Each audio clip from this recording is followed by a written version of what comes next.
బద్ధకం వద్దు బాస్. రోజు 4 అడుగులు వేసి చూడండి. మీ జీవితంలో జరిగే అద్భుతాలు ఇవే. కూర్చొని తింటే కొండలైనా కరుగుతాయి. ఇది పాత సామెత. కూర్చొని ఉంటే కొండలాగా దేహం పెరుగుతుంది. ఇది కొత్త సామెత. ఎందుకంటే అదే పనిగా కూర్చొని ఉంటే శరీరంలో బద్ధకం మొదలవుతుంది. ఏ పని చేయాలన్నా సరే ఇబ్బందిగా ఉంటుంది. చివరికి అడుగు తీసి అడుగు వేయాలంటే కూడా కష్టంగా ఉంటుంది. పరిస్థితి ఇంతకంటే విషమిస్తే అప్పుడు శరీరం లావెక్కిపోతుంది. ఒక్కసారి లావెక్కిన శరీరం తగ్గాలి అంటే చాలా కష్టం. శరీరం లావెక్కకూడదు, బద్ధకం అస్సలు రాకూడదు, సైజ్ 0 సినిమాలో అనుష్కలాగా అస్సలు ఉండకూడదు అనుకుంటే ఖచ్చితంగా 4 అడుగులు వేయాలి. 4 అంటే 4 మాత్రమే కాదు, అంతకు మించి అని అర్థం. ఇప్పటి ఉరుకుల పరుగుల జీవితంలో నడవడం అనేది తగ్గిపోయింది.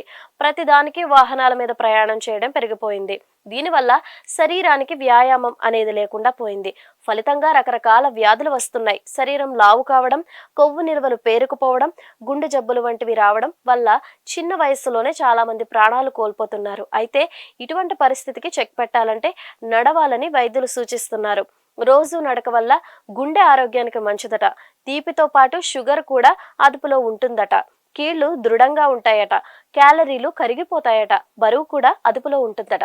ఒత్తిడి పూర్తిగా తగ్గి మానసిక ప్రశాంతత లభిస్తుందట. నాణ్యమైన నిద్ర కూడా వస్తుందట. సంపూర్ణ ఆరోగ్యానికి ప్రతిరోజు నడకను జీవన శైలిలో భాగం చేసుకోవాలని వైద్యులు చెబుతున్నారు.